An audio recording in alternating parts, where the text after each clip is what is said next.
तो आज से हम लोग मैग्नेटिज्म स्टार्ट करने वाले हैं। इसके पहले कि आगे बढ़ें, इसमें क्या क्या सेक्शंस आते हैं उसको मैं लिख देता हूं एक बार। पहला जो सेक्शन आएगा वो है इलेक्ट्रोमैग्नेटिक फील्ड, जिसको शॉर्टकट में अपने बोलेंगे EMF. It is the first topic we will cover in magnetism. The second topic what we will cover is the electromagnetic induction। ये मैग्नेटिज्म का सेकंड टॉपिक है और इसको शॉर्टकट में अपने बोलेंगे EMI। नेक्स्ट सेक्शन जो इसका आएगा वो आएगा alternating current,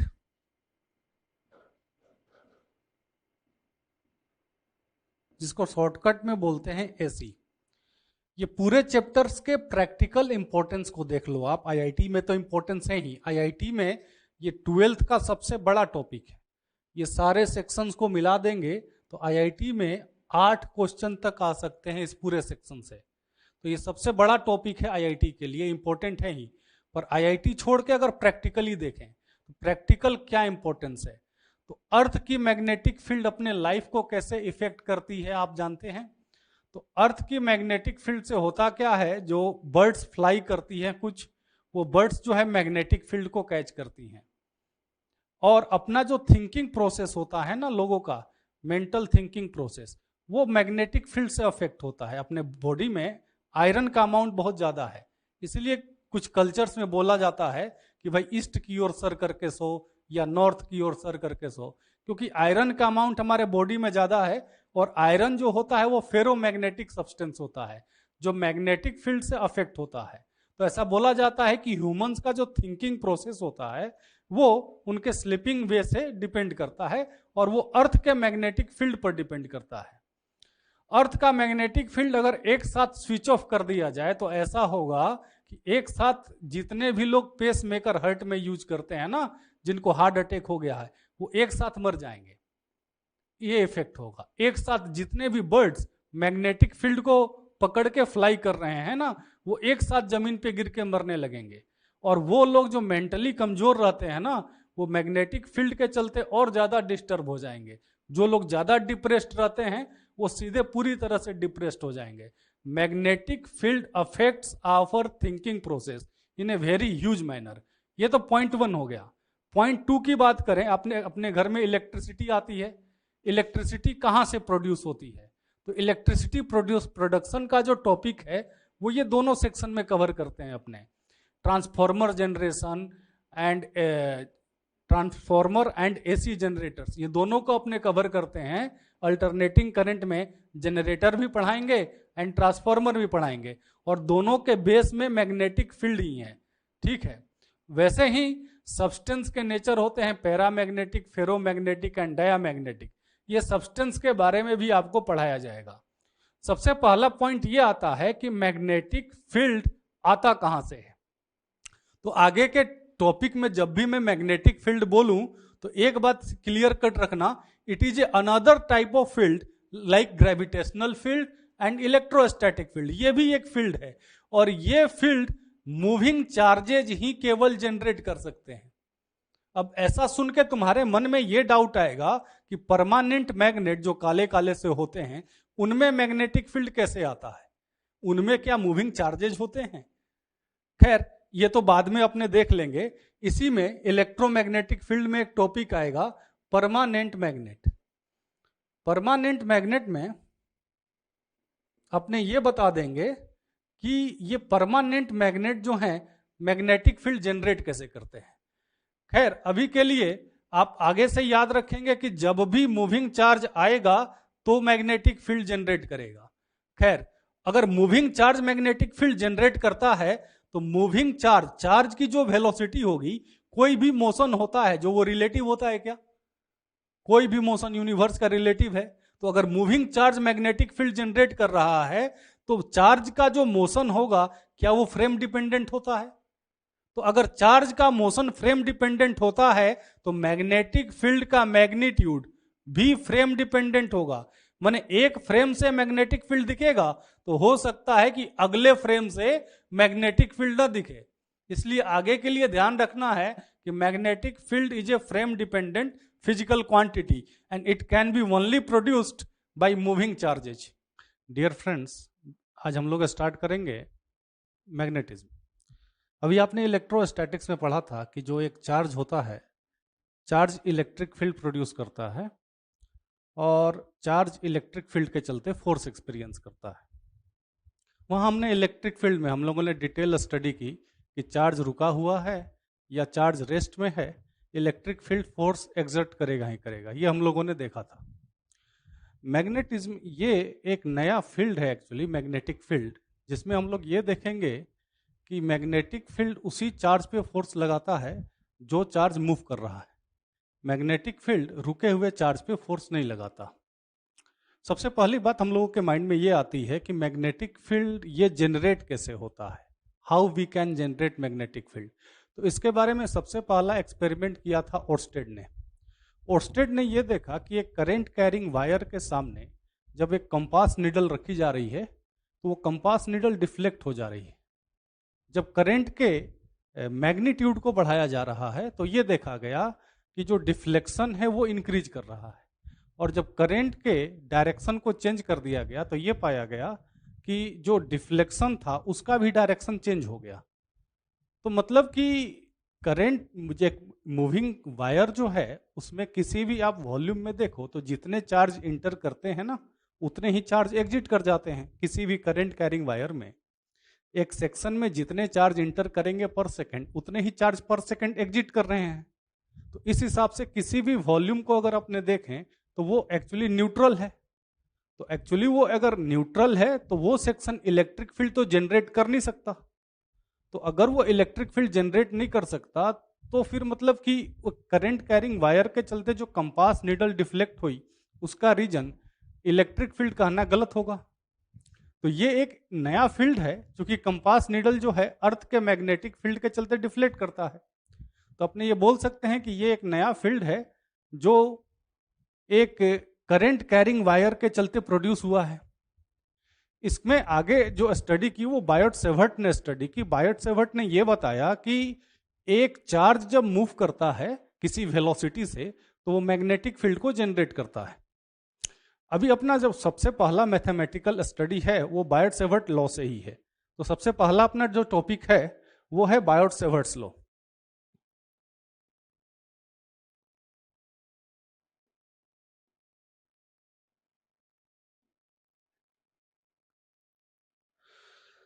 according to Biot Savart's law कोई भी मूविंग चार्ज जो होता है, कोई भी मूविंग चार्ज वो मैग्नेटिक फील्ड प्रोड्यूस करता है। सबसे पहले बायट-सेवर्ट के मैग्नेटिक स्टेटमेंट को अपने देख लेते हैं। उन्होंने कहा क्या, कंसीडर ये एक करंट कैरिंग वायर है जिसमें करंट जा रहा है आई। इसके किसी एक स्मॉल सेक्शन को ले लेते हैं। कंसीडर इस स्मॉल सेक्शन पे मैंने एक एरो दे दिया। इस एरो का जो डायरेक्शन है ना ये करंट के डायरेक्शन में है। इसको मैंने डीएल से रिप्रेजेंट किया। इस डीएल को आगे से आप बोलोगे current element, it is A current element. अब इसका मैग्नेटिक फील्ड किसी पॉइंट पी पर मुझे देखना है तो मैं क्या करूंगा कि इस डीएल के टेल से इस पॉइंट को मैं ज्वाइन कर दूंगा, देखो, और इसको मैं बोल दूंगा position vector of point P. Now R is the position vector of point P where origin is at the tail of the DL. इसका magnetic field according to Biot Savart's law इसका मैग्नेटिक फील्ड होगा D B equals to mu naught by 4 pi I D L cross R upon R cube. जहां अपने बोलेंगे DL को, DL is the current element. Now coming to the value of mu not, तो mu naught की value होगी 4 pi into 10⁻⁻⁷ Tesla metre पर ampere. Mu naught होता क्या है, तो म्यू नॉट को बोला जाता है permeability of the medium.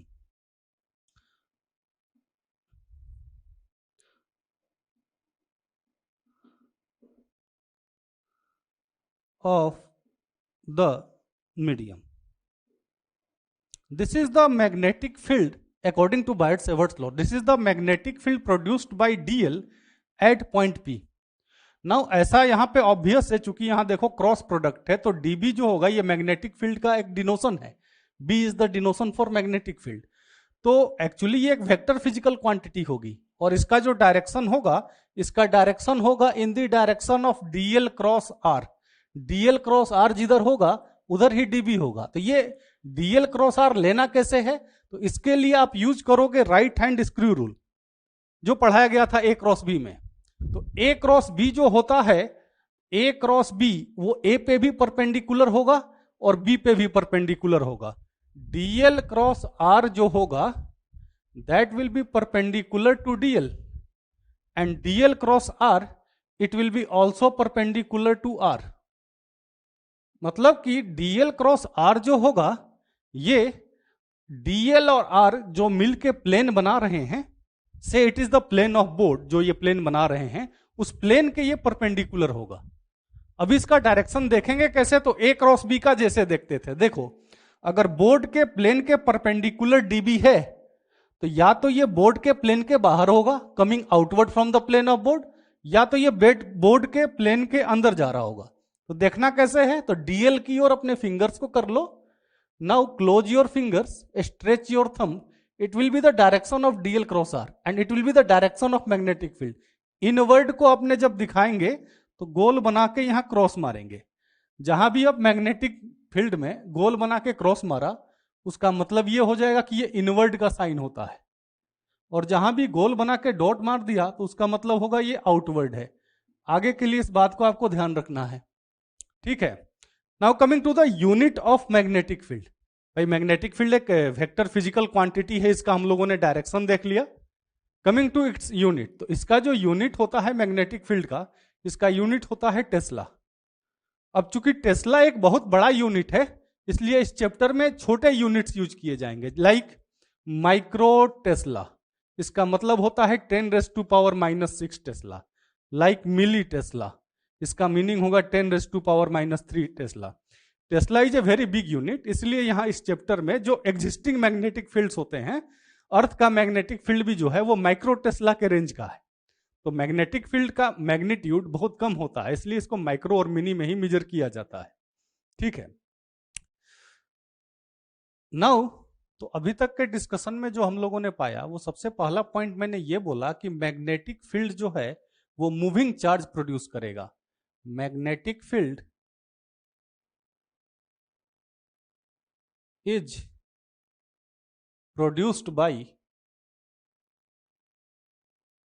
Moving charge. ये मैंने पहला पॉइंट बोला.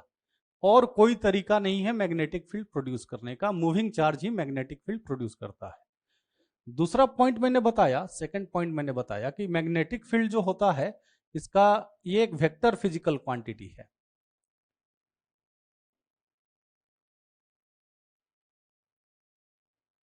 ये मैंने सेकंड पॉइंट अभी आपको बताया. मैंने जो थर्ड पॉइंट आपको बताया कि मैग्नेटिक फील्ड का जो डायरेक्शन होगा, magnetic field produced by the current element dl, इसका डायरेक्शन जो लेना है ये डायरेक्शन होगा इन the direction of dl cross r. ठीक है. और अगला पॉइंट जो मैंने बताया कि इसका जो मैग्नेटिक फील्ड का यूनिट लेना है, इसका यूनिट लेना है टेस्ला. ये अभी तक के डिस्कशन पॉइंट्स हैं. मैग्नेटिक फील्ड हमेशा मूविंग चार्ज प्रोड्यूस करेगा और कोई तरीका नहीं है मैग्नेटिक फील्ड प्रोड्यूस करने का. दूसरा पॉइंट मैंने बोला कि एक वेक्टर फिजिकल क्वांटिटी है. तीसरा पॉइंट मैंने बोला कि इसका डायरेक्शन होगा dl क्रॉस r के डायरेक्शन में. और चौथा पॉइंट मैंने बोला कि इसका यूनिट होता है टेस्ला. सो अभी बायट-सेवर्ट के अकॉर्डिंग हम लोगों ने ये देखा कि मैग्नेटिक फील्ड एक करंट कैरिंग वायर जो प्रोड्यूस कर रहा है, वो मैग्नेटिक फील्ड की जो वैल्यू है वो मैग्नेटिक फील्ड है dB equals to μ0/4π I dl cross r by r3. It is the magnetic field produced by a current carrying element dl. ये dl का डायरेक्शन वही होगा जो करंट का डायरेक्शन है. Now coming to the point μ0. ये μ0 जो है ये एक मीडियम डिपेंडेंट पैरामीटर है. जैसे मीडियम चेंज करेगा ये एक मीडियम डिपेंडेंट पैरामीटर है, जैसे मीडियम चेंज करेगा इसकी वैल्यू भी चेंज कर जाएगी। अभी ये जो म्यू नॉट डिनोशन है ये केवल फ्री स्पेस के लिए और एयर के लिए दिया जाता है, बाकी किसी भी मीडियम के लिए इसको म्यू से डिनोट करते हैं और म्यू को बोला जाता है परमिएबिलिटी। और यही एयर के लिए इसको म्यू नॉट से डिनोट करते हैं और mu naught is the actually permeability of free space, of air भी बोल सकते और फ्री स्पेस। ये म्यू नॉट हो गया। नाउ अगर इस फॉर्मूले को मैं एक्सपेंड करूं तो देखो, अभी मैंने बोला था कि मैग्नेटिक फील्ड जब भी प्रोड्यूस होगा वो एक मूविंग चार्ज के चलते होगा। तो अगर इसको आगे एक्सपेंड करूं तो वो मैंने जो बोला उसको मैथमेटिकली प्रूव भी कर सकते हैं। कैसे? तो देखो, कंसीडर कि ये करंट कैरिंग वायर है और इसका मैंने एक सेक्शन ले लिया, इसमें करंट जा रहा है इस डायरेक्शन में। इसका मैंने सेक्शन ले लिया, जो डीएल का डायरेक्शन होगा वो करंट के डायरेक्शन में ही लेना है, ये it is the direction of DL. Now इस सेक्शन से एज्यूम करते हैं dq amount of charge passing through in time dt, in dt time charge passing, इसको मैंने बोल दिया, इसको मैंने dq से डिनोट कर दिया। अभी अगर मैं इस फॉर्मूले को एक्सपेंड करूं तो मैं बोल सकता हूं dB equals to mu naught by 4 pi, I को मैंने लिख दिया देखो dq by dt into dl cross r by R cube. अब अगर इसको आगे भी ले जाएं तो इसको लिख सकते हैं mu naught by 4 pi, dq को अलग कर दो, dl by dt cross r by R cube. अब इस फॉर्मूले को आप देखो, ये फॉर्मूला कहता है कि अगर dq अमाउंट ऑफ चार्ज पास कर रहा है dt टाइम में तो उसका जो मैग्नेटिक फील्ड होगा, dq charge is moving with velocity dl by dt, और उसके मैग्नेटिक फील्ड को अपने लिख सकते हैं mu naught by 4 pi dq। इस वेलोसिटी को अपने करंट मैग्नेटिज्म में अपने देखे थे, करंट इलेक्ट्रिसिटी में इसको हम लोग ड्रिफ्ट वेलोसिटी से डिनोट करते थे, तो vd cross r by R cube. अब इस फॉर्मूले को बोल सकते हो आप कि अगर एक dq चार्ज vd वेलोसिटी से मूव करेगा तो उसका जो मैग्नेटिक फील्ड dB होगा उसकी वैल्यू ये होगी। मतलब कि अगर vd की वैल्यू 0 हो जाती है तो मैग्नेटिक फील्ड की वैल्यू भी 0 हो जाएगी। मतलब कि अगर एक चार्ज रेस्ट में है तो वो कोई मैग्नेटिक फील्ड प्रोड्यूस नहीं करेगा, सीधी सी बात है। और जैसे जैसे चार्ज की ये वेलोसिटी बढ़ेगी उसका मैग्नेटिक फील्ड भी बढ़ते जाएगा। ठीक है।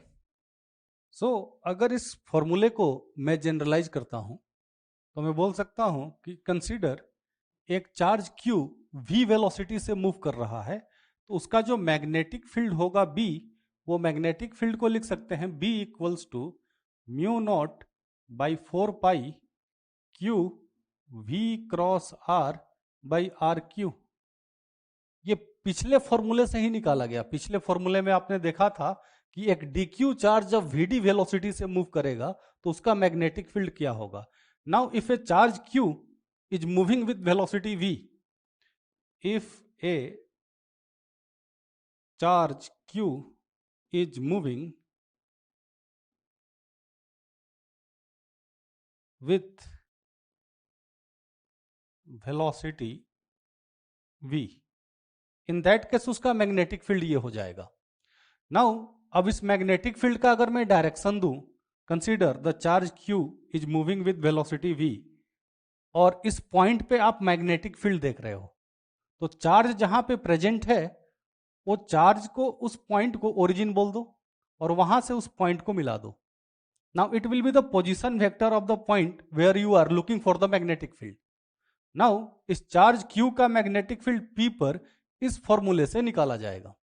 अब यहां से आप देख सकते हैं कि b का डायरेक्शन v क्रॉस r के डायरेक्शन में होगा अगर चार्ज पॉजिटिव है, और b का डायरेक्शन v क्रॉस r के अपोजिट डायरेक्शन में हो जाएगा अगर चार्ज निगेटिव हुआ। That is if Q is positive, direction of B is in the direction of V cross R and vice versa.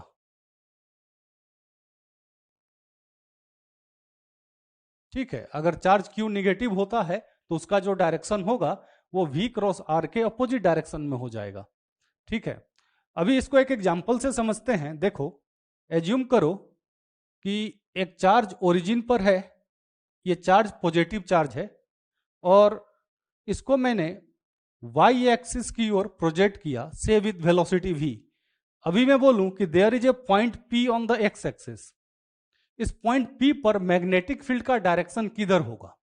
अगर आपसे पूछा जाए what will be the direction of magnetic field at point P, तो कैसे start करोगे? तो जहां charge है उसको ओरिजिन बोल दो और उस पॉइंट का पोजीशन वेक्टर असाइन कर दो। Now it is the position vector of point where you are looking for the magnetic field. अभी चूंकि चार्ज पॉजिटिव है तो P पर जो मैग्नेटिक फील्ड का डायरेक्शन होगा वो V क्रॉस R के डायरेक्शन में होगा। तो देखो, V क्रॉस R का डायरेक्शन क्या है ये कैसे पता करें? तो जो V क्रॉस R होगा, VR जो प्लेन बना रहे हैं उस प्लेन के परपेंडिकुलर होगा V क्रॉस R। तो VR जो प्लेन बना रहे हैं उसके परपेंडिकुलर या तो पॉजिटिव जेड एक्सिस है या तो निगेटिव जेड एक्सिस है। अब या दो ही डायरेक्शन बचे, या तो magnetic field positive Z axis में है या तो निगेटिव जेड में है। कैसे देखें? तो V क्रॉस R देखते हैं। देखो, राइट हैंड को V की ओर करो और फिंगर्स को क्लोज करो R की ओर। अभी थंब को स्ट्रेच कर दो। देखो V क्रॉस R किधर गया? It is in negative Z direction, क्योंकि जो पॉजिटिव जेड डायरेक्शन होगा वो बोर्ड के प्लेन के बाहर की ओर होगा। ये पॉजिटिव जेड है, इसके इनवर्ड है निगेटिव जेड। अभी V क्रॉस R आया है निगेटिव जेड में, तो ये मैग्नेटिक फील्ड जो होगा जेड के निगेटिव डायरेक्शन में होगा। So we can evaluate the magnitude of magnetic field by taking the magnitude of this quantity, और उसका जो डायरेक्शन देना है वो V क्रॉस R के डायरेक्शन में देना है अगर Q पॉजिटिव है, और उसका डायरेक्शन देना है V क्रॉस R के अपोजिट डायरेक्शन में अगर Q निगेटिव होता है तो। ठीक है, एक और एग्जांपल लेते हैं। कंसीडर एक निगेटिव चार्ज है जिसको मैंने ईस्ट की ओर प्रोजेक्ट किया। It is north, it is east. East की ओर पॉजिटिव चार्ज को मैंने प्रोजेक्ट किया, it is a positive charge Q। इसको मैंने ईस्ट की ओर प्रोजेक्ट किया विद वेलोसिटी v। अभी मैंने बोला कि there is a point P northwards from the charge. Charge से नॉर्थ की ओर एक पॉइंट P है। इस पॉइंट पर मैग्नेटिक फील्ड का डायरेक्शन क्या होगा? What will be the direction of magnetic field at this point? तो करोगे कैसे? तो क्या करना है कि इस चार्ज को ओरिजिन पे रखो और जहां मैग्नेटिक फील्ड का डायरेक्शन देख रहे हैं उसका पोजीशन वेक्टर असाइन कर दो। It is the position vector of the point P। Now charge positive है, मैग्नेटिक फील्ड का जो डायरेक्शन होगा वो V क्रॉस R के डायरेक्शन में होगा। तो V क्रॉस R लेना कैसे है? तो देखो, V और R जो प्लेन बना रहे हैं, say it is the plane of board. V cross R जो होगा इस बोर्ड के प्लेन के परपेंडिकुलर होगा। अब बोर्ड के प्लेन के परपेंडिकुलर दो डायरेक्शन है, या तो बोर्ड के प्लेन के बाहर की ओर जिसको हम लोग बोलेंगे अपवर्ड, बोर्ड के प्लेन के बाहर तो अपवर्ड, एंड बोर्ड के प्लेन के अंदर तो बोलेंगे इनवर्ड, डाउनवर्ड। तो अभी देखो ये अपवर्ड है या डाउनवर्ड है?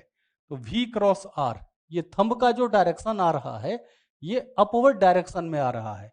तो इस पॉइंट P पर जो मैग्नेटिक फील्ड होगा ये ऊपर के डायरेक्शन में होगा। ठीक है, अब अगर यही चार्ज, अगर मैं बोलता कि ये पॉजिटिव चार्ज नहीं है, ये एक निगेटिव चार्ज है, अब मैग्नेटिक फील्ड का डायरेक्शन P पर क्या हो जाता? तो पहले लेते हैं हम लोग V cross R। V cross R upward direction में है पर चार्ज निगेटिव है, तो मैग्नेटिक फील्ड जो होगा वो V क्रॉस R के अपोजिट डायरेक्शन में, मतलब डाउनवर्ड डायरेक्शन में हो जाएगा। ठीक है, सो यहां से हम लोग एक मूविंग चार्ज का मैग्नेटिक फील्ड का हम लोग डायरेक्शन देख सकते हैं। Now coming to the point, हम लोग यहाँ पर इसलिए प्रेजेंट हुए हैं आज के क्लास में कि हम लोग देखेंगे कि करंट कैरिंग वायर्स का मैग्नेटिक फील्ड अलग अलग पॉइंट्स पर क्या होता है, अलग अलग शेप के करंट कैरिंग वायर्स का मैग्नेटिक फील्ड। इसके लिए we are looking for magnetic field produced by current carrying wires.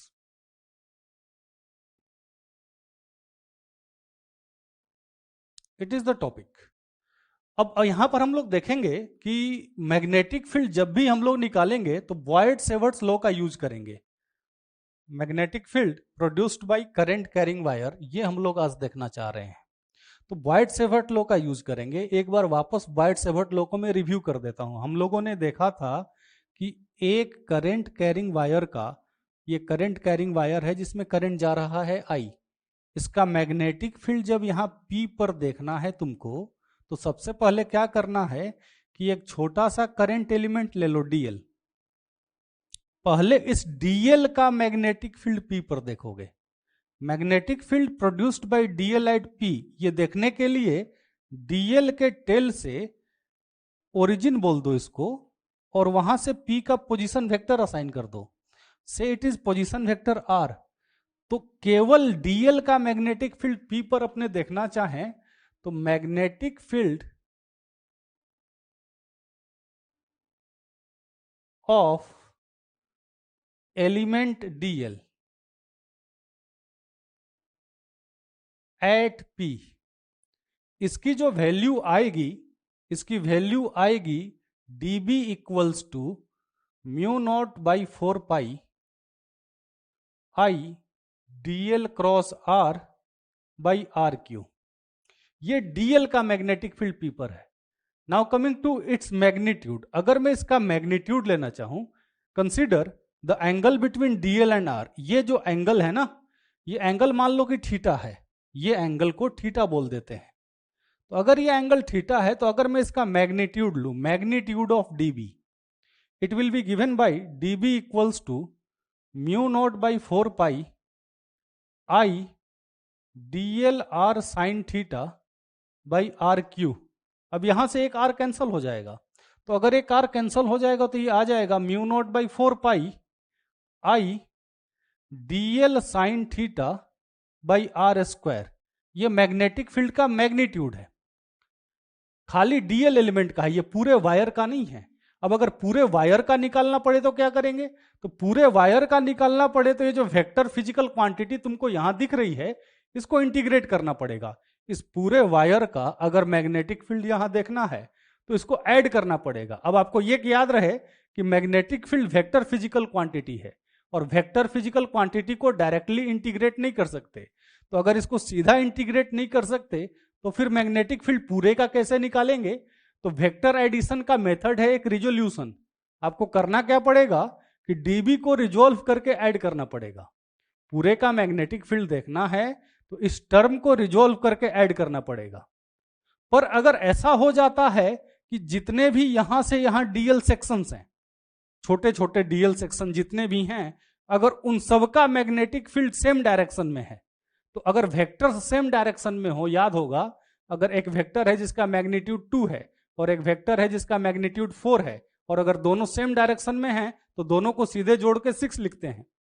तो अगर ऐसा है कि यहां से यहां जितने डीएल हैं उन सबका मैग्नेटिक फील्ड का डायरेक्शन सेम डायरेक्शन में है, तो इस टर्म को मैग्नीट्यूड को सीधे इंटीग्रेट करोगे आप। पर अगर ईच डीएल का डायरेक्शन अलग अलग जा रहा है तो उस केस में क्या करना पड़ेगा कि डीएल का मैग्नेटिक फील्ड निकाल के एक्सिस लेने के बाद रिजोल्व करके ईच कंपोनेंट को अलग अलग इंटीग्रेट करना पड़ेगा। एम आई साउंडिंग क्लियर? ठीक है। तो अभी मैं ये बोल रहा था कि मैग्नेटिक फील्ड जब इवेल्युएट करेंगे करंट कैरिंग वायर का, तो आपके पास दो सीन आएंगे। पहला सिचुएशन ये आएगा कि each current carrying element DL जो है उसके लिए मैग्नेटिक फील्ड का डायरेक्शन सेम डायरेक्शन में है। उसके लिए आप एक का निकाल के सीधे इंटीग्रेट कर सकते हो, और उसको सीधे जोड़ते समय आपको ये भी नहीं देखना है कि कंपोनेंट लेना है या नहीं। पर ईच डीएल के मैग्नेटिक फील्ड का अगर डायरेक्शन अलग अलग है तो रिजॉल्व करके ऐड करना पड़ेगा। अभी कुछ एग्जाम्पल से समझाएंगे। सबसे पहला एग्जाम्पल है मैग्नेटिक फील्ड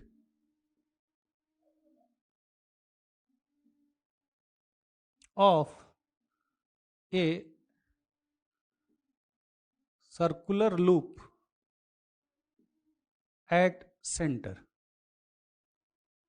एक सर्कुलर लूप का मैग्नेटिक फील्ड सेंटर पे निकालना चाहते हैं हम लोग। तो ये कैसे करेंगे? ये एक सर्कुलर करंट कैरिंग लूप है और इसका मैग्नेटिक फील्ड हम लोग को सेंटर पे इवेल्युएट करना है। तो कैसे करें? तो सबसे पहले क्या करेंगे कि इसको छोटे छोटे करंट कैरिंग एलिमेंट डीएल में डिवाइड कर लो। उसमें से किसी एक करंट कैरिंग एलिमेंट को ले लो। याद रखें डीएल का डायरेक्शन वही लेना है जो करंट का डायरेक्शन है। अभी क्या करो कि डीएल के टेल से उस पॉइंट को मिला दो जहां मैग्नेटिक फील्ड देख रहे हो और इसको बोल दो पोजीशन वेक्टर आर। नाउ अब देखो डीएल और आर के बीच का एंगल कितना होगा। तो डीएल जो है टेंजेंट के डायरेक्शन में है और ये जो आर है रेडियस के डायरेक्शन में है और रेडियस और टेंजेंट में 90 डिग्री का एंगल होता है। तो अगर मैं मैग्नीट्यूड लिखूं तो ऐसे तो मैग्नीट्यूड लिखते थे D B equals to mu naught by 4 pi I D L sine theta by R square. ये मैग्नीट्यूड होता था एक डीएल का। लेकिन अभी देखो डीएल और आर के बीच 90 का एंगल है और साइन 90 जो होता है वो 1 होता है। तो अगर ऐसा है तो मैग्नीट्यूड जब लिखेंगे तो डीबी हो जाएगा mu naught by 4 pi I D L by R square. ये आएगा मैग्नीट्यूड एक डीएल का। अभी देखो इसका डायरेक्शन क्या है। इस डीएल के मैग्नेटिक फील्ड का डायरेक्शन क्या है ये देख लेते हैं। डीएल का डायरेक्शन तो देखो मान लो कि ये सर्कल जो है बोर्ड के प्लेन में है। तो अगर ये सर्कल बोर्ड के प्लेन में है तो डीएल क्रॉस आर जो होगा वो बोर्ड के प्लेन के परपेंडिकुलर होगा। तो अगर ये बोर्ड के प्लेन के परपेंडिकुलर होगा तो या तो बाहर की ओर होगा या तो अंदर की ओर। तो ये कैसे पता करें? तो हाथ को राइट हैंड को डीएल की ओर स्ट्रेच करो, उसके बाद फिंगर्स को कर्ल करो आर की ओर। देखो ये किधर गया? आउटवर्ड। तो एक डीएल एलिमेंट का मैग्नेटिक फील्ड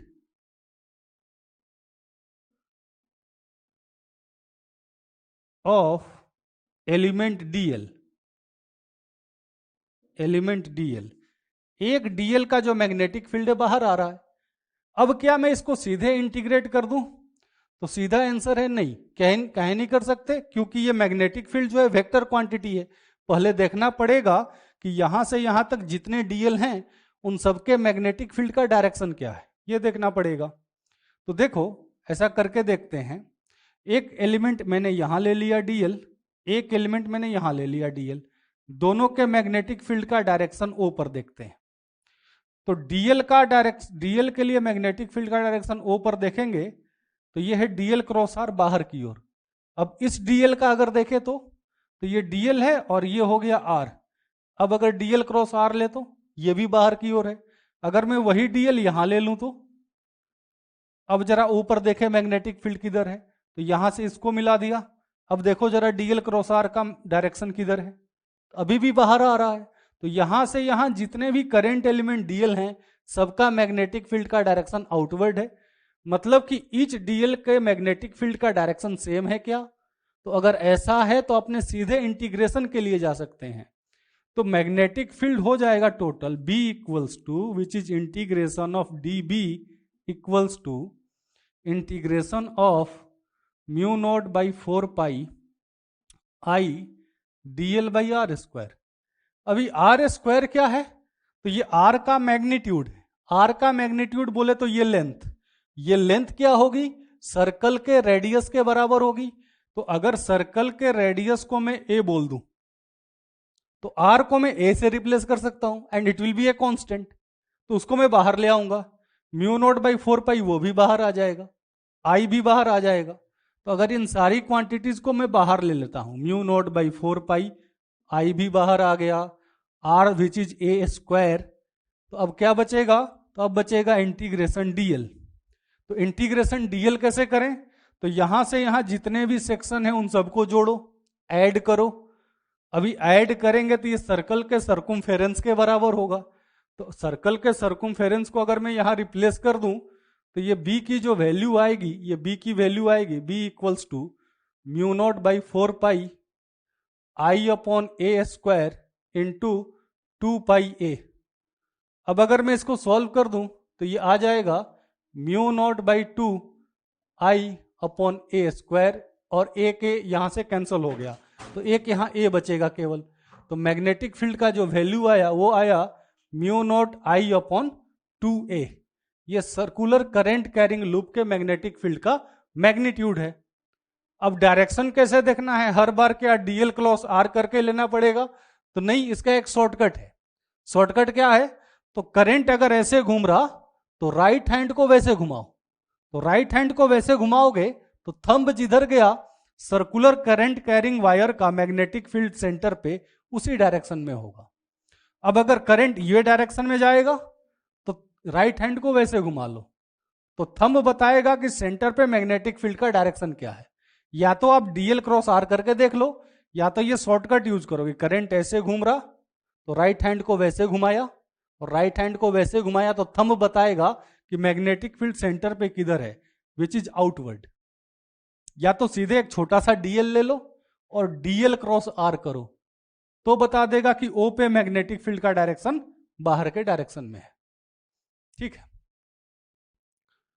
अगला एग्जांपल, मैग्नेटिक फील्ड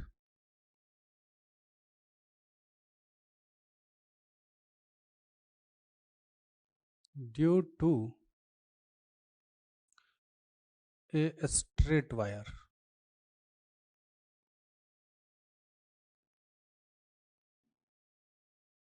एक स्ट्रेट वायर के चलते मैग्नेटिक फील्ड देखेंगे हम लोग। सबसे पहले एक ऐसा पॉइंट लेते हैं, मान लो कि ये करंट कैरिंग वायर है जिसमें करंट जा रहा है आई। इसका मैग्नेटिक फील्ड हम लोग को मान लो पॉइंट पी पे देखना है।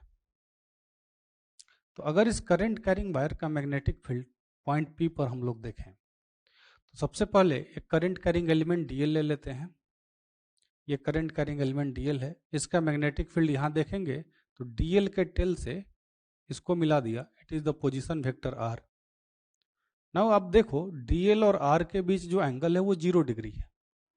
तो अगर मैग्नेटिक फील्ड का मैग्नीट्यूड लिखूं तो वो होता है mu naught by 4 pi I DL sine theta by R square, ये होता है। अब यहाँ पे थीटा 0 है डीएल और आर के बीच, तो अगर थीटा 0 है तो अगर मैं यहाँ रिप्लेस कर दूं तो ये डीबी की जो वैल्यू आएगी वो 0 आएगी। नाउ यहाँ से यहाँ जितने भी करंट कैरिंग एलिमेंट आप ले लो उन सबके लिए जो एंगल आएगा वो 0 डिग्री आएगा। तो each current carrying element DL के चलते मैग्नेटिक फील्ड पी पर 0 है। Hence the net magnetic field, hence the net field, अगर मैं इंटीग्रेट करूं तो नेट फील्ड भी 0 आएगा। ये था case 1, it was case 1 when the point P was in the direction of DL. Now coming to case 2। अब केस 2 की बात करते हैं। केस 2 है कि ये करंट कैरिंग एलिमेंट डीएल है, ये करंट कैरिंग वायर आई है, और एक पॉइंट ले लिया मैंने P। इस P पॉइंट पर मुझे मैग्नेटिक फील्ड देखना है, और इस P पॉइंट का जो परपेंडिकुलर डिस्टेंस है वो परपेंडिकुलर डिस्टेंस D है वायर से। वायर का एक एंड इस पॉइंट पर अल्फा एंगल बना रहा है एंड वायर का दूसरा एंड इस पॉइंट पर बीटा एंगल बना रहा है। रिमेंबर, ये जो दोनों एंगल मेजर किए गए हैं ये दोनों एंगल परपेंडिकुलर से मेजर किए गए हैं। The angles of the two ends measured from the perpendicular line, and P is the point where we are evaluating the magnetic field। ठीक है, तो इसके लिए करेंगे क्या, तो बॉयड-सेवर्ट्स लॉ को यूज करेंगे। पहले इस पॉइंट P के लिए क्या करते हैं कि यहां पे एक करंट कैरिंग एलिमेंट ले लेते हैं, say it is A current carrying element DL। ये करंट कैरिंग एलिमेंट DL ले लिया एंड से एज्यूम करो कि ये जो एंगल है ना ये थीटा है, एंड DL इस पॉइंट पर जो एंगल बना रहा है, the angle subtended by DL at point P से that angle is d theta. अभी देखो ये परपेंडिकुलर डिस्टेंस को हम लोगों ने D एज्यूम किया है। सबसे पहले क्या करते हैं कि इस पॉइंट P पर dl का मैग्नेटिक फील्ड लिखते हैं। अब देखो ये dl है, ये r है, अगर ये एंगल थीटा लेते हैं तो ये जो एंगल होगा ना, ये 90 डिग्री का एंगल है, तो ये थीटा है, तो ये एंगल हो जाएगा 90 माइनस थीटा। तो अगर मैं मैग्नीट्यूड ऑफ मैग्नेटिक फील्ड लिखूं तो वो मैं लिखूंगा dB इक्वल्स टू इस dl का मैग्नेटिक फील्ड P पर, मैग्नीट्यूड लिख रहा मैं, वो मैग्नीट्यूड हो जाएगा mu naught by 4 pi I dl sine 90 minus theta by R square, ये मैग्नीट्यूड है। नाउ अगर मैं इसको सॉल्व करता हूं तो ये आएगा dB equals to mu naught by 4 pi sine 90 minus theta को लिख सकते हैं, it will be cos theta upon R square. क्या मैं इस क्वांटिटी को सीधे इंटीग्रेट करके नेट मैग्नेटिक फील्ड वायर का निकाल सकता हूं?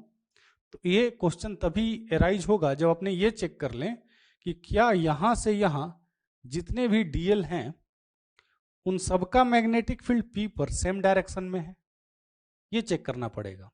तो इसके लिए सबसे पहले एक छोटा सा एलिमेंट डीएल ले लिया यहां पर, इसका मैग्नेटिक फील्ड अगर मैं P पर देखूं तो क्या करूंगा मैं कि ये हो गया R जो डीएल के टेल से लिया है, say the wire is in the plane of board. अगर वायर बोर्ड के प्लेन में है तो डीएल क्रॉस आर अगर मैं देखता हूं तो डीएल क्रॉस आर ये इनवर्ट डायरेक्शन में है। अगर वही डीएल मैं यहां ले लूं तो आर जो होगा आर ये हो जाएगा। नाउ अब डीएल क्रॉस अगर आर अगर मैं चेक करूं तो डीएल क्रॉस आर अब होगा अभी भी इनवर्ट डायरेक्शन में आ रहा, तो यहां से यहां जितने भी डीएल हैं उनके लिए डीएल क्रॉस आर का डायरेक्शन P पर सेम है। तो एक बात समझ में आ गई कि मैग्नेटिक फील्ड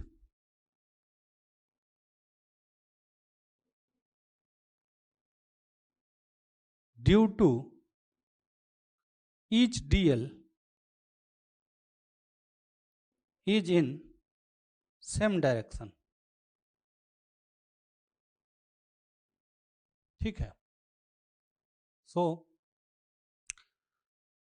अभी हमने मैग्नेटिक फील्ड देखा कि सेम डायरेक्शन में है और डीएल को हमने यहां पे लिया था और ये एंगल हम लोगों ने लिया था, दिस एंगल एज्यूम किया था ये थीटा है।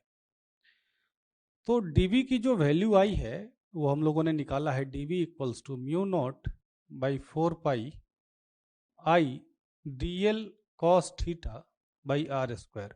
एक बात तो कंफर्म हो गई है कि यहां से यहां जितने भी आप dl ले लो सबका मैग्नेटिक फील्ड P पर जो होगा ना वो सेम डायरेक्शन में होगा।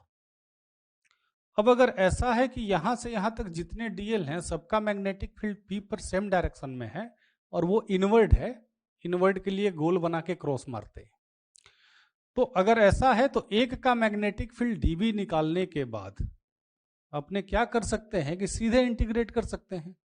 तो नेट मैग्नेटिक फील्ड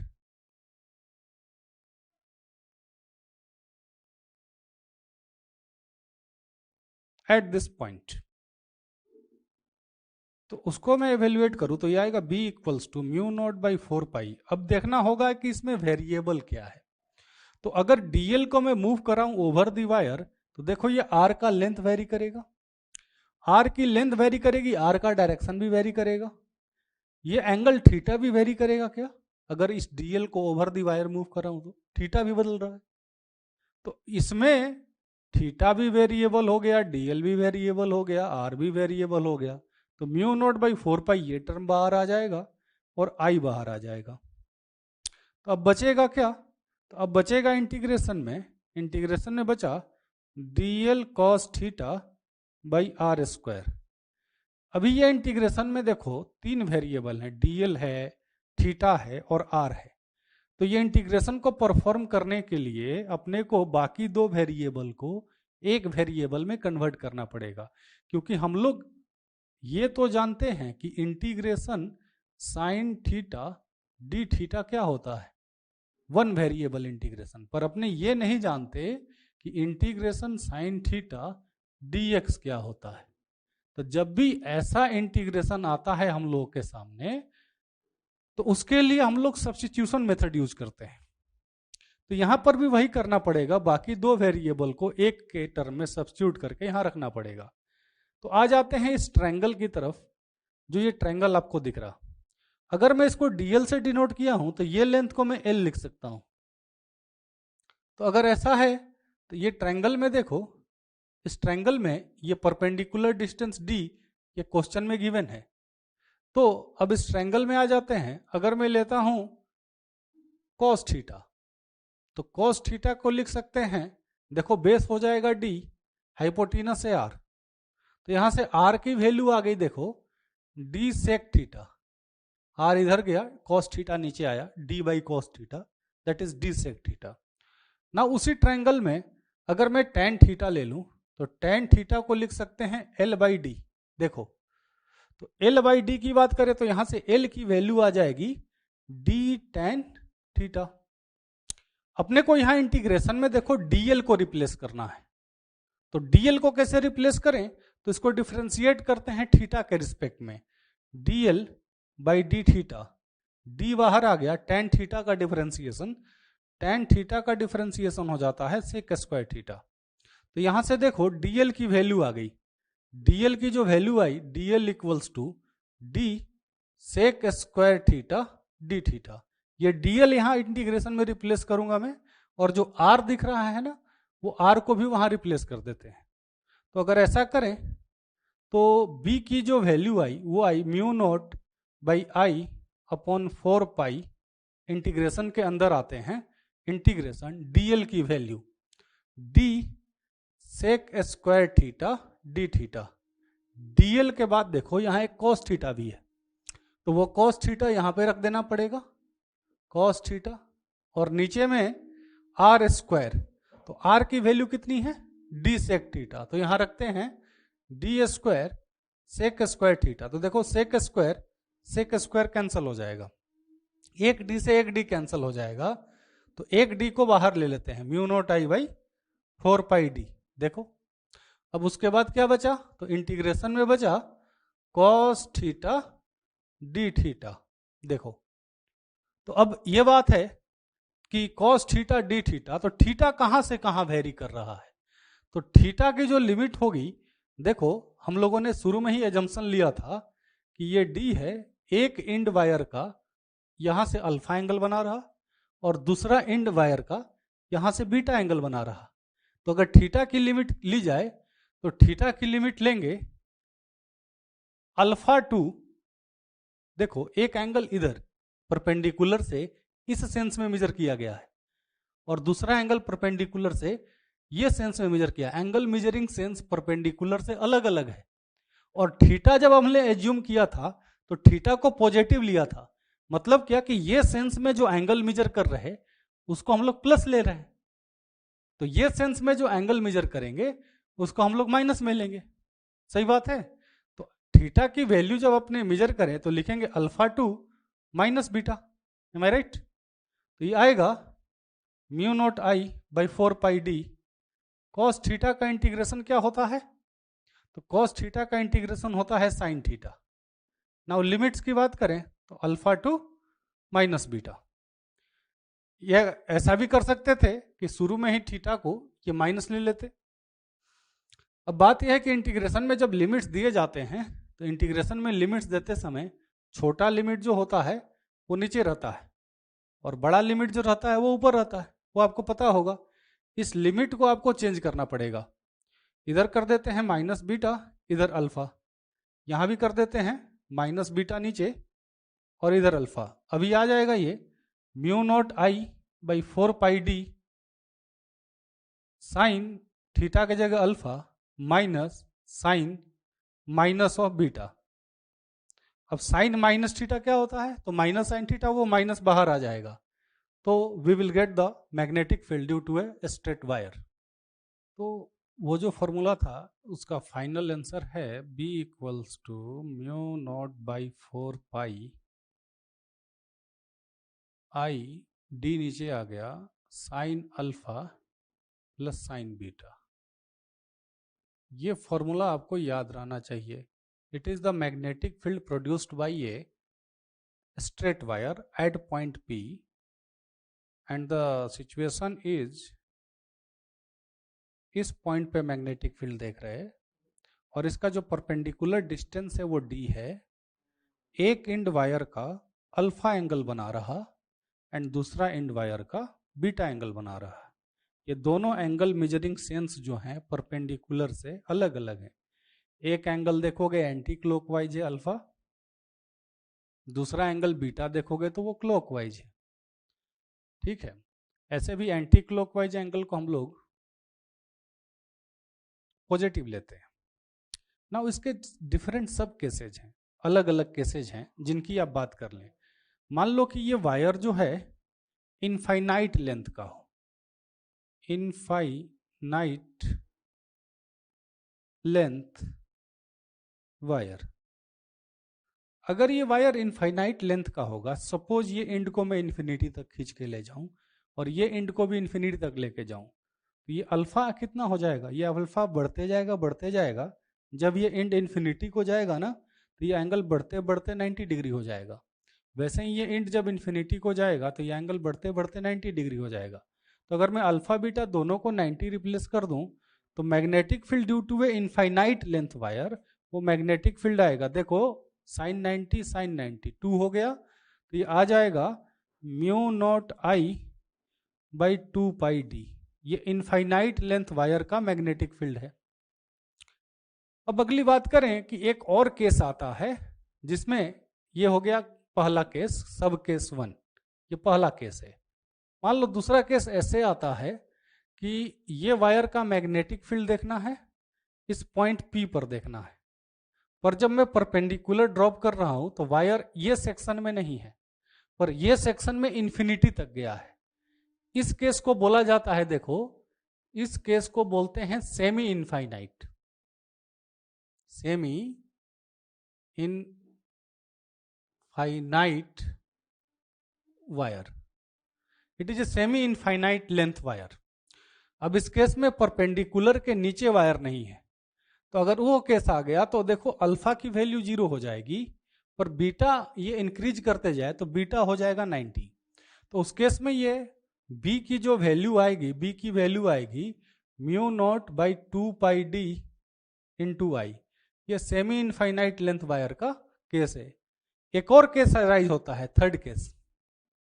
ये केस क्या है, मान लो कि ये वायर है और इसका मैग्नेटिक फील्ड तुमको P पर देखना है, पर P ऐसा है कि इसका जो परपेंडिकुलर है ना वो वायर के एक्सटेंडेड लेंथ पे लाई करता है। देखो वायर A से B तक ही है, A से B तक वायर है, पर यहां से जब परपेंडिकुलर ड्रॉप किया तो एक्सटेंडेड लेंथ पे जाके परपेंडिकुलर गिर रहा।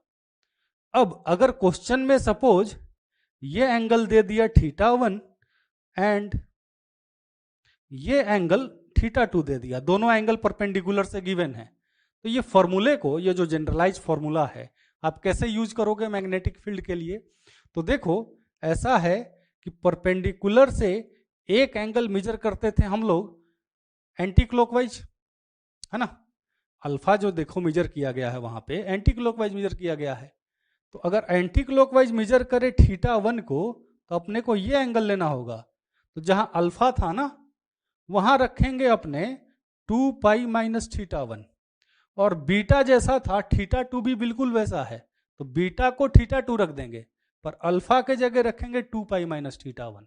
तो अगर ऐसा रिप्लेस कर दें तो उस केस में वो फॉर्मूला कन्वर्ट हो जाएगा B equals to mu naught by 4 pi d I sine 360 minus theta, ये हो जाता है माइनस साइन थीटा। तो उस केस में आएगा साइन θ2 माइनस साइन θ1। ये अलग अलग केसेस के फॉर्मूले हैं और ये फॉर्मूले आपको याद रखने पड़ेंगे आगे न्यूमेरिकल्स के लिए। नाउ एक मेन पॉइंट आया, अभी तक हम लोग केवल मैग्नीट्यूड डिस्कस कर रहे हैं। अब अगर स्ट्रेट वायर दिया है तो उसके मैग्नेटिक फील्ड का P पर डायरेक्शन भी होगा, वो डायरेक्शन किधर होगा ये कैसे जानेंगे। अभी अगर DL लेके चेक करें तब तो ठीक है, पर क्या ऐसा कोई जनरल तरीका है जिसको अपने हर जगह यूज कर पाए, क्योंकि हर जगह DL लेके चेक करना, भाई इसका मैग्नेटिक फील्ड यहां देखना है तो DL लेके चेक करो, वो एक लंबा प्रोसेस हो जाएगा। तो इसके लिए अपने क्या करते हैं कि स्ट्रेट वायर का मैग्नेटिक फील्ड लाइंस ड्रॉ करते हैं। तो स्ट्रेट वायर का मैग्नेटिक फील्ड लाइंस ड्रॉ कैसे करेंगे, तो ये देखो, ये बहुत ही केयरफुली सुनना, नहीं तो फिर न्यूमेरिकल में दिक्कत आएगी। टॉपिक है field lines of straight wire. ये अगर समझ में आ गया तो एक न्यूमेरिकल बन जाएगा आपसे आईआईटी में। फील्ड लाइंस स्ट्रेट वायर का कैसे देखना है, तो जब हम लोग इस फॉर्मूले को डिराइव करना स्टार्ट करे थे ना, वापस वहीं पे आते हैं। मैं बता रहा जो ध्यान से सुनना। हम लोगों ने इसका मैग्नेटिक फील्ड यहां पर देखा था, मैग्नीट्यूड में भी डायरेक्शन में भी। कैसे देखा था, तो यहां पर एक डीएल ले लिया था और डीएल के मैग्नेटिक फील्ड का डायरेक्शन आर पर, सॉरी इस पॉइंट पी पर, तो डीएल क्रॉस आर जो लिया तो डीएल क्रॉस आर इनवर्ड आया था। फिर हम लोगों ने बोला था कि यहां से यहां तक जितने भी डीएल हैं उन सबका डीएल क्रॉस आर जो रहेगा वो सब इनवर्ड डायरेक्शन में है। ये हम लोगों ने देखा था। तो अगर ऐसा है तो पूरे का मैग्नेटिक फील्ड पी पर इनवर्ड डायरेक्शन में होगा, इतना हम लोग देख चुके हैं। अब बात एज्यूम करो कि मैं यहां पढ़ा रहा हूं, मान लो कि मैं जब पढ़ा रहा हूं ये डायरेक्शन से, अब यही बोर्ड थोड़ा सा टिल्ट कर दे। अब मैं अगर ऐसे करके पढ़ाऊंगा बोर्ड पे तो मेरे लिए इनवर्ट कैसा हो जाएगा। एज्यूम करो कि इस वायर के अबाउट बोर्ड को मैं घुमा रहा, ध्यान से सुनना, मैं इस वायर को फिक्स रख और बाकी पूरे बोर्ड को वायर के अबाउट घुमा। रोटेशनल मैकेनिक्स पढ़ा है, अभी घुमा वायर के अबाउट थोड़ा सा। अभी अगर मैं ऐसे करके पढ़ाऊं तो P के लिए जो इनवर्ट यहां ऐसे आया, ऐसे के लिए इस डायरेक्शन में आएगा। अब थोड़ा सा और घुमा दूं तो कैसा आएगा। तो जो तुम देख रहा है ना वो सर्कुलर वायर की फील्ड लाइन है। उसको देखने का सीधा सा तरीका है कि कहीं भी डीएल क्रॉस आर लोगे तो ये बताओ डीएल किसके अलोंग है, तो डीएल वायर के अलोंग है। तो अगर डीएल वायर के अलोंग है तो जो मैग्नेटिक फील्ड होगा वो हमेशा ही वायर के परपेंडिकुलर होगा। एक बात श्योर है ना, जो भी यहां से यहां जितने भी डीएल हैं वो वायर के अलोंग है। तो मैग्नेटिक फील्ड जहां पर भी देखो वहां पर मैग्नेटिक फील्ड जो होगा वो डीएल के तो परपेंडिकुलर होगा। तो एक बात तो श्योर है कि फील्ड लाइन जो है ना वो फील्ड लाइन इस वायर के परपेंडिकुलर जाएगी। तो अगर फील्ड लाइन इस वायर के परपेंडिकुलर जा रही है तो वो कैसे देखना है वो मैं बता रहा। मान लो ऐसे करके मैंने बोला इनवर्ड ऐसा है, अब इसी वायर को ऐसा रख, थोड़ा सा बोर्ड को टिल्ट कर दे, थोड़ा सा टेढ़ा कर दिया तो पी यहां आ गया। अब इनवर्ड कैसा हुआ, अब थोड़ा और टेढ़ा कर दे तो पी अब कैसा हुआ। तो देख एक सर्कल ड्रॉ हो गया, वायर के अबाउट एक सर्कल ड्रॉ हो गया। तो यही सर्कल जो है ना इस वायर का फील्ड लाइन है। ठीक है, सो अपने देख रहे हैं magnetic field lines of straight wire.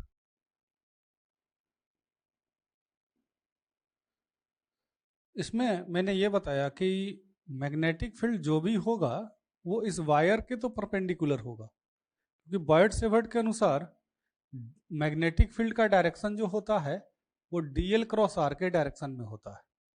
तो अगर ऐसा है तो मैग्नेटिक फील्ड इस वायर के परपेंडिकुलर है। तो अगर मैग्नेटिक फील्ड इस वायर के परपेंडिकुलर है तो फील्ड लाइन को ड्रॉ कैसे करना है। तो देखो फील्ड लाइन जब ड्रॉ करोगे तो वो एक सर्कल होगा और उस सर्कल का जो सेंटर होगा उस वायर पे होगा। जैसे मैं बोलूं कि इस पॉइंट P से गुजरता हुआ एक फील्ड लाइन ड्रॉ करें, तो इस पॉइंट P से गुजरता हुआ अगर आपको एक फील्ड लाइन ड्रॉ करना है तो एक सर्कल कंसीडर करो, सर्कल का सेंटर वायर पे रखो और सर्कल का जो सर्कमफेरेंस है वो P से जाएगा। ठीक है, और सर्कल का जो प्लेन होगा वो वायर के परपेंडिकुलर होगा। वापस बोलता हूं, जैसे किसी क्वेश्चन में बोला गया कि पॉइंट P से पास करता हुआ एक फील्ड लाइन ड्रॉ कीजिए। तो पॉइंट P से पास करता हुआ जब आपको एक फील्ड लाइन ड्रॉ करना है तो आप एक सर्कल कंसीडर करें। सर्कल का जो रेडियस लेना है वो परपेंडिकुलर डिस्टेंस d के बराबर लेना है। ठीक है, सर्कल का जो सेंटर लेना है वो वायर पे लेना है। ठीक है, और सर्कल P से होता हुआ जा रहा है और उसका जो प्लेन है वो वायर के परपेंडिकुलर लेना है। तो अगर ऐसा एक सर्कल में ड्रॉ कर दूं तो वो सर्कल ऐसा दिखेगा। नाउ अगर मैं बोलूं एक बार फील्ड लाइन ड्रॉ हो गया तो क्या, तो थंब को करंट के डायरेक्शन में करो। देखो थंब को करंट के डायरेक्शन में करके वायर को होल्ड करो। अब फिंगर्स राइट हैंड फिंगर से होल्ड करना है, राइट हैंड से होल्ड किया तो फिंगर्स कैसे घूमी, फिंगर्स जैसे घूम रही हैं इस पे एक एरो दे दो। तो this is one of the magnetic field line passing through P. अब कोई बोले कि पी पर फील्ड का डायरेक्शन क्या है, तो वो होगा फील्ड लाइन के टेंजेंट के डायरेक्शन में। तो ये है मैग्नेटिक फील्ड लाइंस। अब यहां पर टेंजेंट खींचो, ये पॉइंट यहां है तो यहां टेंजेंट खींचो, देखो कहां जा रहा है, इनवर्ड। एरो के डायरेक्शन में टेंजेंट खींचना, तो एरो के डायरेक्शन में टेंजेंट खींचोगे तो देखो किधर जा रहा है, इनवर्ड। अब कोई बोले कि जैसे ये वायर है, यहां मैग्नेटिक फील्ड बताओ, जैसे देखो ये पॉइंट जहां मेरा फिंगर है यहां पर मैग्नेटिक फील्ड किधर है बताइए, डायरेक्शन क्या है। तो यहां से एक परपेंडिकुलर ड्रॉ करो, कर दिया। इतने रेडियस का जो परपेंडिकुलर की लेंथ है उतने रेडियस का एक सर्कल खींच दो। सर्कल का सेंटर वायर पे रखो, सर्कल का प्लेन वायर के परपेंडिकुलर रखो। एक बार सर्कल ड्रॉ कर दिया और उस पॉइंट से वो जा रहा है। अब थंब को करंट के डायरेक्शन में करके राइट हैंड से होल्ड कर लो, फिंगर्स जिधर गई उस सर्कल पे उस डायरेक्शन में एरो लगा दो। अब जैसे फील्ड यहां देखना है तो टेंजेंट खींचो, तो देखो टेंजेंट किधर गया, जिधर मेरा हाथ है। अब अगर यहां खींचना है तो इधर, ये पॉइंट पर तो ऐसा। तो जैसा सर्कल है सर्कल पे जो एरो लगा दिया उसी सेंस में मैग्नेटिक फील्ड का ओरिएंटेशन है। जैसे कि एग्जांपल से मैं समझाता हूं आपको। देखो मान लो कि एक करंट कैरिंग वायर है और वो करंट कैरिंग वायर मैंने एक्स एक्सिस के अलोंग रखा है, it is a straight current carrying wire. अब इसका मैग्नेटिक फील्ड मुझे इस पॉइंट पी पर देखना है जो वाई एक्सिस पर है। तो सबसे पहला काम क्या होगा कि यहां से परपेंडिकुलर ड्रॉ कर दो, कर दिया ड्रॉ। अब इतने रेडियस का सर्कल खींचोगे और सर्कल का जो सेंटर होगा ना, सर्कल का सेंटर रखना है तुमको वायर पे, यहां सर्कल का सेंटर होगा, ठीक है। अब सर्कल का प्लेन वायर के परपेंडिकुलर रखना है। अब सर्कल खींच लो तो देखो सर्कल ऐसे जा रहा, थंब को करंट के डायरेक्शन में कर लो और फिंगर्स को ऐसा बंद किया तो जैसा फिस्ट जो है घूमा, फिस्ट तुम्हारा देखो कैसा घूम रहा, तो वो डायरेक्शन में सर्कल ऐसे घूम रहा है। अब पी पर देखना है, यहां पी है तो यहां पर टेंजेंट खींचो, तो देखो मैग्नेटिक फील्ड किधर है, it is in positive Z direction. Magnetic field eight P is in positive Z direction, ठीक है। अब अगर वही मैग्नेटिक फील्ड मान लो ये पॉइंट क्यू पर जेड एक्सिस पर देखना होता तो कैसे देखते, तो उसके लिए क्या करना होता कि क्यू से इस वायर पे परपेंडिकुलर ड्रॉ कर दो। ड्रॉ करने के बाद देखो इतने रेडियस का सर्कल खींचो और सर्कल का सेंटर जो होगा that will be the feet of perpendicular. अभी सर्कल का प्लेन वायर के परपेंडिकुलर, माने अगर वायर एक्स एक्सिस पर है तो सर्कल का जो प्लेन होगा वो वाईजेड प्लेन होगा। अगर वायर एक्स एक्सिस पर है तो सर्कल का प्लेन वाईजेड प्लेन होगा। तो वाईजेड प्लेन में सर्कल जा रहा और वो सर्कल क्यू से भी गुजर रहा। अब थंब को करंट के डायरेक्शन में कर लिया आपने। अभी देखो ऐसे वो सर्कल घूम रहा है और यहां जेड है, ये जेड एक्सिस है। तो अगर यहां पर टेंजेंट खींचोगे तो किधर जाएगा, तो टेंजेंट खींचोगे तो it will be in negative Y axis. देख लो अगर मैं यहां टेंजेंट खींचू इस पॉइंट पर तो जो मैग्नेटिक फील्ड होगा वो निगेटिव वाई एक्सिस में होगा। तो यहां magnetic field negative Y axis में है, यहां पर जो मैग्नेटिक फील्ड है पॉजिटिव जेड एक्सिस में है। तो मैग्नेटिक फील्ड का डायरेक्शन स्ट्रेट वायर का देखना है तो स्ट्रेट वायर के मैग्नेटिक फील्ड को देखने के लिए मैग्नेटिक फील्ड लाइंस यूज की जाती है। और मैग्नेटिक फील्ड लाइंस खींचने का तरीका क्या है वो आप क्लियरली देख लो, ठीक है। चलो अब कुछ एग्जाम्पल्स कर लेते हैं। जैसे एग्जाम्पल 1, पहला एग्जाम्पल मैं लेता हूं। जैसे मैंने बोला कि ये एक सर्कुलर आर्क है और ये आर्क जो है सेंटर पे थीटा एंगल बना रहा, it is subtending angle theta at the centre and इसका रेडियस है ए और इसमें करंट आई पास कर रहा। अब इस आर्क का मैग्नेटिक फील्ड ओ पर बताओ, तो कैसे इवेल्युएट करेंगे? देखिए क्या करेंगे कि एक छोटा सा डीएल ले लिया, डीएल लेने के बाद इसको सेंटर से ज्वाइन किया, it will be position vector R. Dl जो देखो टेंजेंट के डायरेक्शन में है, आर जो है रेडियस के डायरेक्शन में है, तो डीएल और आर का ये एंगल जो होगा वो 90 डिग्री होगा। अब अगर ऐसा है तो इस डीएल का मैग्नेटिक फील्ड ओ पर, ये मैग्नेटिक फील्ड होगा dB equals to Biot Savart law वाला फॉर्मूला, जिसमें मैग्नीट्यूड लिखा था वो वाला formula, mu naught by 4 pi I DL sine theta sine 91 हो गया बाई आर स्क्वायर। आर यहां पर ए है, मैग्नीट्यूड ऑफ आर जो है वो इस लेंथ के बराबर होगा जो कि ए दिया गया है, तो it will B A square. अब अगर मैं इसको इंटीग्रेट करने जाऊं तो पहले मुझे ये चेक करना होगा कि यहां से यहां जितने डीएल हैं उन सबके मैग्नेटिक फील्ड का डायरेक्शन सेम है या अलग अलग। ये कैसे चेक करेंगे? तो पहले इस डीएल का देख लो, तो इस डीएल का magnetic field dl cross R देखो अंदर में है। अब अगले डीएल की बात करें, मान लो ये आर्क बना दिया, अब यहां पर डीएल की बात करें, इसका मैग्नेटिक फील्ड कहां होगा, किस डायरेक्शन में होगा ऊपर, तो कैसे करेंगे? तो यहां से इसको ज्वाइन कर लिया। अब देखो डीएल क्रॉस आर यहां के लिए, तो डीएल क्रॉस आर ये भी इनवर्ड है, तो यहां से यहां जितने डीएल है ना उन सबके मैग्नेटिक फील्ड का डायरेक्शन इनवर्ड है, तो एक डीएल का निकाल के मैग्नेटिक फील्ड सीधे इंटीग्रेट कर सकते हैं। अगर वेक्टर सेम डायरेक्शन में हो तो सीधे जोड़े जा सकते हैं। तो एक का निकाल लिया इस डीएल का मैग्नेटिक फील्ड ऊपर, अब सीधे इसको इंटीग्रेट कर देंगे, तो द नेट मैग्नेटिक फील्ड होगा